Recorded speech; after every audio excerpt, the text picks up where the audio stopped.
Donald Trump is making the media melt down again. The 45th president of the United States promising that if he's the 47th president of the United States, he may very well use the pardon power to help some of those January 6th defendants, the very people that we've talked a lot about on this channel who have been so inappropriately treated throughout the course of their criminal proceedings. Let's take a listen to what Donald Trump had to say about it at a recent campaign rally.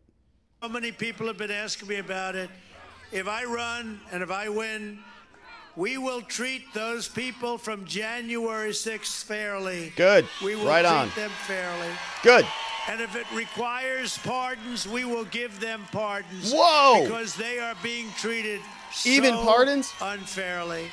This hasn't happened to all of the other atrocities that took place recently. Nothing like this has happened. What that unselect committee is doing and what the people are doing that are running those prisons, it's a disgrace. It's a disgrace. It is a disgrace. We've spent a lot of time on this channel talking about this, calling what the January 6th Select Committee doing fake, calling it a political inquisition that's going after their political enemies, saying that that is not appropriate in the United States of America. Never once said that anybody who was involved in January 6th should just be sort of, escorted out on a red carpet. Never said that, but have said that the standards of justice have been very different for them relative to other people who have gone through the justice system, many of which cases we've covered here on this channel.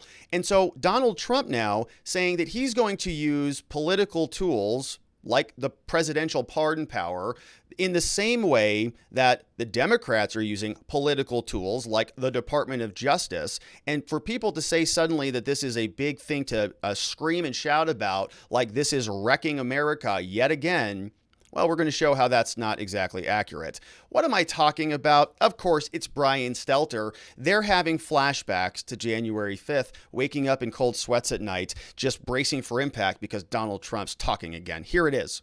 He's directly challenging the rule of law, a legitimate investigation, and he's is it emboldening legitimate? the very people that tried to undo the results of the 2020 election. This is incredibly dangerous. Oh, yeah. It's January 5th all over again. Remember January 5th? Poor Brian. When Trump was telling his fans to come to the Capitol for a Save America rally. He wasn't telling them to go up to the Sweating. Capitol and try to attack lawmakers. He was just telling them to come to a protest. That's exactly where we are again now. What happened in 2020 and 2021 was a slow motion coup. Now we have this slow motion erosion of the rule of law. Slow motion erosion of the rule of law because of Donald Trump.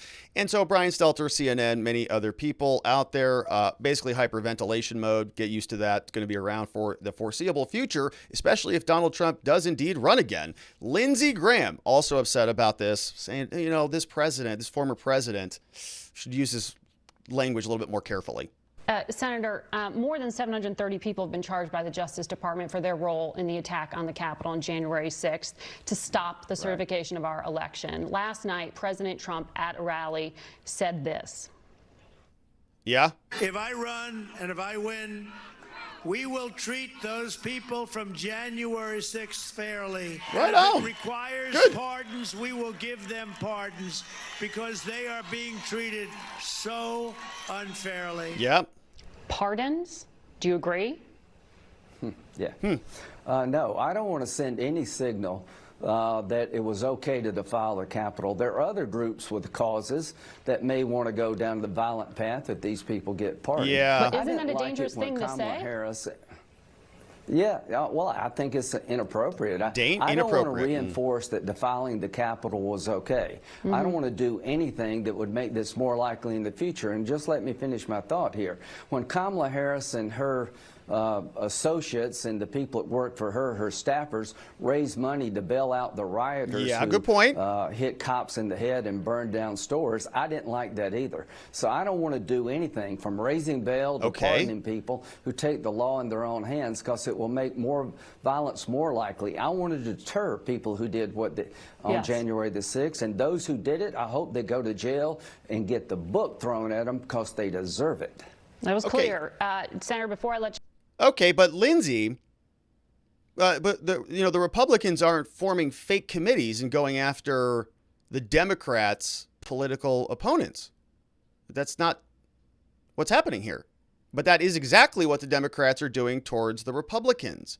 And so Lindsey Graham is saying, yes, he wants everybody to be held accountable. Nobody's arguing about that. People are arguing about the method of the accountability. Some people are getting accountability. Other people are getting real accountability in solitary confinement. And the due process, equal protection, presumption of innocence foundation that we hold to be so cherished in this country are being dumped all over by the Department of Justice. And so the pardon power is a good way to undo a lot of that. It's a big reason why it's in the Constitution in the first place. And in fact, it's been used many times previously as well. So for Lindsey Graham and for this Face the Nation person and many others to be hyperventilating out there, maybe they should open up a history book and recognize that this type of thing has happened before several times. Let's take a look at the Whiskey Rebellion. The Whiskey Rebels, back from 1795, this was the first time ever that the pardon power was used. By who? The one and only President George Washington. First ever act of presidential forgiveness came in the wake of an armed rebellion. Armed rebellion. And the people at the Capitol building didn't even have arms. They had sticks and a dog. Fed up with a costly federal tax on distilled spirits, in 1794, a group of whiskey-producing Pennsylvania farmers took to the streets and burned the home of a tax inspector. Attack came on the heels of several other protests. Many politicians, even Alexander Hamilton, the Secretary of the Treasury at the time, argued it threatened the stability of the newly formed United States. There was a widespread uprising forming. George Washington reluctantly marched a 13,000-strong militia to quell the rebellion. Some 20 members of the mob were arrested. 2 were convicted of treason and sentenced to death by hanging. But Washington chose to pardon both men July 1795. Okay, pardon them to calm the nerves. Politics gets hot from time to time, and take it easy. George Washington did it 1795. And if you want to fast forward to come into the modern era, you don't have to go too far back. 1977, President Carter did something very similar. He pardoned draft dodgers on January 21st, 1977, unconditional pardons to hundreds of thousands of men who evaded the draft during the Vietnam War. Hundreds of thousands. In total, some 100,000 young Americans went abroad to avoid the war. 90% went to Canada, where after controversy, they were welcomed as immigrants. Others hid in the United States, relatively small number, spread all over the place. But here, President Carter gave them pardons. You can see that we've got the selective date, granting a pardon for violations from anybody who was avoiding the draft. Gives us some details. All persons who committed an offense from August 4th, 64 to March 28th, 73. Irrespective of the dates. The pardon doesn't apply if you're convicted of a felony offense or any of those other things. Otherwise, you are in the clear, signed off on by Jimmy Carter. And so there's actually some pretty good precedent for this.